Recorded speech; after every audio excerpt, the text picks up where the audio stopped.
उल्टी दुनिया के बारे में जो कुछ भी सोचा था वो सब गलत है। भाई डस्टिन ने ये डायलॉग जो वॉल्यूम 2 के ट्रेलर के टाइम कहा था, अब जाके भाई इसका मीनिंग समझ में आता है। तो चलो स्ट्रेंजर थिंग्स सीजन 5 वॉल्यूम 2 के इन 3 एपिसोड्स को फटाफट ब्रेक डाउन करते हैं। अब आज हम ये जानने वाले हैं कि अपसाइड डाउन वर्ल्ड का असली सच क्या है, उस ब्रेनर की डायरी में क्या था, वर्म होल और डायमेंशन के साइंस को भी समझेंगे, और सबसे इम्पोर्टेंट 31 दिसंबर को जो फाइनल एपिसोड आने वाला है उसमें क्या हो सकता है। सबसे पहले बात करते हैं उस चीज के बारे में जो कि लिटरली 9 साल से स्ट्रेंजर थिंग्स का सबसे बड़ा मिस्ट्री बना बैठा है, अपसाइड डाउन वर्ल्ड। वॉल्यूम 2 में डस्टिन, नैन्सी, जॉनथन, स्टीव जब हॉकिंस लैब में जाते हैं तो वहाँ पर डस्टिन को डॉक्टर बेनेट की एक जनरल मिलती है, और उस जनरल में जो विजुअल्स लिखे हुए थे वो लिटरली माइंड ब्लोइंग थे। दरअसल अपसाइड डाउन वर्ल्ड एक डायमेंशन नहीं है, एक वर्म होल है। अपसाइड डाउन वर्ल्ड एक इंटर डायमेंशन ब्रिज की तरह है जो हमारे वर्ल्ड को कनेक्ट करता है दूसरे वर्ल्ड से, जिसका नाम है एबिस। इतने दिनों से हम इसको डायमेंशन एक्स समझ रहे थे, वो दरअसल गलत था। इमेजिन करो दोस्तों, एक टनल है जिसके एक साइड पर हॉकिंस है, दूसरी साइड पर एबिस है, और बीच में जो टनल है वो है अपसाइड डाउन वर्ल्ड। एक जगह से दूसरे जगह जाने का सिर्फ और सिर्फ एक रास्ता, वो पूरा शहर नहीं है, पूरी दुनिया नहीं। तो हम ये कह सकते हैं कि सीजन 4 के दौरान वेकना अपसाइड डाउन वर्ल्ड में ही रहा करता था, क्योंकि उसको ऐसा लगता था कि सारे काम जब यहाँ से हो सकते हैं तो फिर कहीं और जाना ही क्यों है। और सेंटर में दोस्तों हमको एक स्पेयर भी दिखाई देता है हॉकिंस लैब के ऊपर, जिसको वो एक्सोटिक मैटर नाम से बुला रहा है। ये देखा जाए तो भाई एक अनस्टेबल एनर्जी सोर्स है जो कि पूरे वार्म होल को होल्ड कर रखता है। अगर भाई इसको इतना सा भी छेड़ा तो भाई पूरी दीवारें डिस्टर्ब हो सकती है। मतलब भाई नैन्सी ने सिर्फ और सिर्फ इसमें गोली चलाई थी और परिस्थिति इतनी भी ज्यादा गंभीर हो गई थी कि जिस जगह पर हॉपर और 11 थे उस जगह का आजू बाजू का जितना भी सामान है भाई वो सारा का सारा कोलैप्स हो गया। मतलब दोस्तों अगर इस एक्सोटिक मैटर को थोड़ा भी आप ज्यादा छेड़ोगे तो अपसाइड डाउन वर्ल्ड चुटकी बजाते गायब हो सकता है। वैसे मैं आपको बता दूं कि डफर ब्रदर्स ने लिटरली 20 पेज का माइथोलॉजिकल डॉक्यूमेंट लिखा था सीजन 1 से पहले, जिसमें कि ये सारा कुछ पहले ही एक्सप्लेन किया हुआ था। मतलब ये ट्विस्ट प्लान था पहले ही दिन।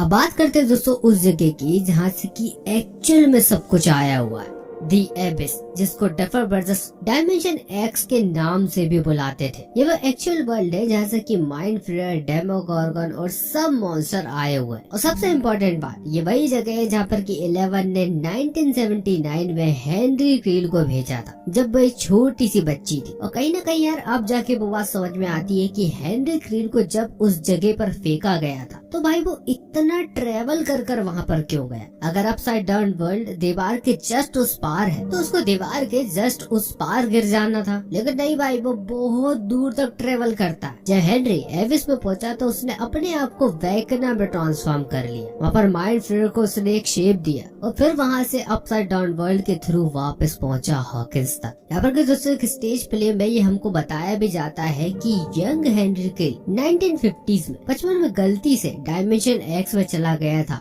माइंड फ्लेयर से मिला और वहीं से उसको उसकी पावर्स मिलती है। 1979 में 11 ने हेनरी को वापस भेजा एबिस में, और 1983 में जब 11 डेमोगॉर्गन से कांटेक्ट करती है तब upside down world worm hole create हो जाता है जो कि हॉकिंस को द एबिस से कनेक्ट करता है। अब अगर प्रेजेंट की बात देखी जाए यानी कि 1989 की, तो वेकना अब दोनों वर्ल्ड को मर्ज करना चाहता है। अब जाके भी थोड़ा समझ में आ रहा है कि वेकना एक्चुअल में क्या कर रहा है। वॉल्यूम 2 में ये रिवील हुआ कि वेकना ने 12 बच्चे किडनैप किए हैं, हॉली व्हीलर और मैक्स को छोड़कर, जो कि देखा जाए तो कैमेजॉट्स में ही है जहाँ पर कि और भी 10 बच्चे हैं। तो एक तरीके से देखा जाए तो 12 बच्चे उसके वेसल्स में अभी हैं। वेकना का प्लान है कि इन 12 बच्चों की साइकिक एनर्जी कंबाइन करके वो एबिस को जबरदस्ती नीचे की ओर धकेलेंगे, वो भी अपसाइड डाउन वर्ल्ड के वर्म होल के थ्रू, डायरेक्टली हॉकिंस और एबिस को मर्ज कर देंगे। मतलब दोनों डायमेंशन को मिलाने का काम। एपिसोड 7 के एंड में हमने हेनरी क्रील को सब बच्चों के साथ बैठा हुआ देखा यहाँ पर कि वो कुछ ऐसा रिचुअल परफॉर्म करता है जिसमें कि सब बच्चे एकदम से पजेस्ड टाइप हो जाते हैं। जैसे कि शायद आपको याद होगा एक टाइम पर मैक्स महफिल भी हुई थी। तो इन बच्चों की पावर्स को यूज कर वो दोनों वर्ल्ड को कैसे मर्ज करता है ये तो हमको 31 दिसंबर को ही पता चलने वाला है। और जरा इस वेकना के प्लान को थोड़ा डीपली आप सोच लोगे तो भाई आपके रोंगटे खड़े हो जाने वाले हैं। सारे के सारे डेमोगॉर्गन, माइंड फ्लेयर और हर एक मॉन्स्टर डायरेक्टली अर्थ पर आने लगे। हॉकिंस तो क्या भाई पूरी दुनिया ही खत्म हो जाएगी। यहाँ तक कि वेगना विल को ये भी बताता है कि विल को जब उसने पजेस किया था तो वो खुद ही हॉकिंस के अंदर टनल बनाता था। अब आप खुद सोचो, अकेले विल ने ही इतनी सारी टनल बना दी, तो अगर मैक्स मैफील्ड को हटा दिया जाए तो 11 बच्चे मिलकर कितनी टनल्स खोदेंगे। अब इन 3 एपिसोड्स को ध्यान में रखते हुए मेरे दिमाग में कुछ थ्योरीज आ रही है। सबसे बड़ी थ्योरी भाई ये है कि 11 आने वाले समय में अपनी लाइफ के साथ सेक्रीफाइस कर सकती है, क्योंकि उसने ही upside down world wormhole create किया। और अगर वो ऐसे ही जिंदा रहती है तो आर्मी उसके खून को यूज कर सुपर सोल्जर्स क्रिएट करेगी, जो कि डॉक्टर के का प्लान है। और अगर 11 ऐसे ही जिंदा रहती है तो उसके दोस्तों को हमेशा ही जान का खतरा रहेगा। ये चीज टलने नहीं वाली। पहले डॉक्टर ब्रेंडर, फिर उसके बाद डॉक्टर के, और आने वाले समय में कोई और आने वाला है। ये चीज रुकने नहीं वाली। एपिसोड 7 के एंड में कली, जो कि 11 की सिस्टर है, वो 11 से कहती है जब अपसाइड डाउन वर्ल्ड तबाह हो रहा होगा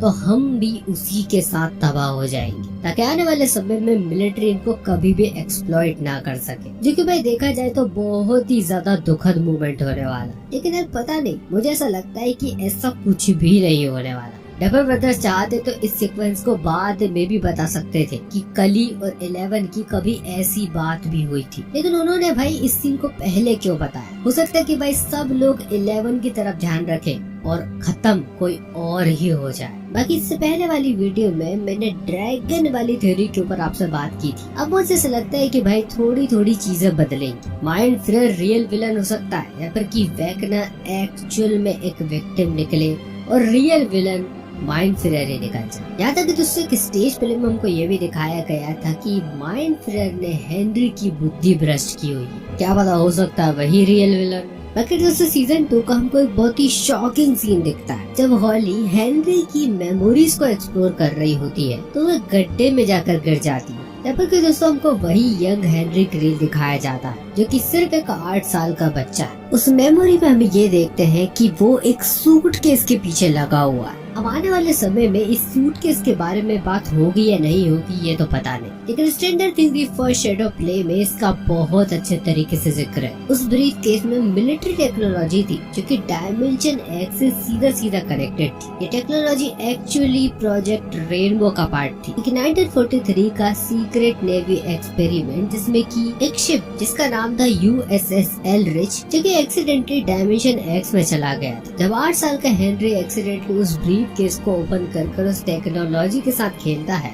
तो वो एक्सीडेंटली 12 घंटे के लिए डायमेंशन एक्स में ट्रांसपोर्ट हो जाता है। ये वही मोमेंट था जब हेनरी की फर्स्ट मीटिंग माइंड फ्लेयर से हुई थी। हेनरी के पास जो पावर्स आज आपको दिखती है वो पावर्स उसके पास बचपन से नहीं थी। एक्चुअल में माइंड फ्लेयर ने ही उसको इन्फेक्ट किया, इसलिए वेकना इतना ज्यादा डरता है उस केव में जाने से, क्योंकि यही वो जगह है जहाँ पर कि उसने अपनी इंसानियत खोई थी। यहाँ वो पहली बार हारा था, यहाँ पर पहली बार वो एक विलन में ट्रांसफॉर्म हो रहा है। तो शायद दोस्तों आप थोड़ा जूम कर देखोगे तो आपको ये पता चलेगा कि ये एक रशियन स्पाई है, जैसा कि उस फर्स्ट शैडो प्ले में बताया गया था। तो हाँ दोस्तों मैंने ट्राई किया है कि आपके सारे सवालों के जवाब इस वीडियो में दे पाऊँ, और आई थिंक मैंने सारे सवालों के जवाब दिए भी हैं। लेकिन अगर मैं कुछ भूल गया हूँ तो प्लीज जाके नीचे कमेंट बॉक्स में बताइए, और हाँ अपनी फैन थ्योरी नीचे जाके कमेंट बॉक्स में बताइए। वाकई में आप लोगों की फैन थ्योरीज मेरी वाली से भी ज्यादा इंटरेस्टिंग होती है। और अपनी कोई एक फेवरेट वेब सीरीज का नाम लिख कर जाना, ताकि आने वाले समय में मैं उस पर भी एक वीडियो बना पाऊँ। बाकी ठीक है यार, मुलाकात होगी दोस्तों आपसे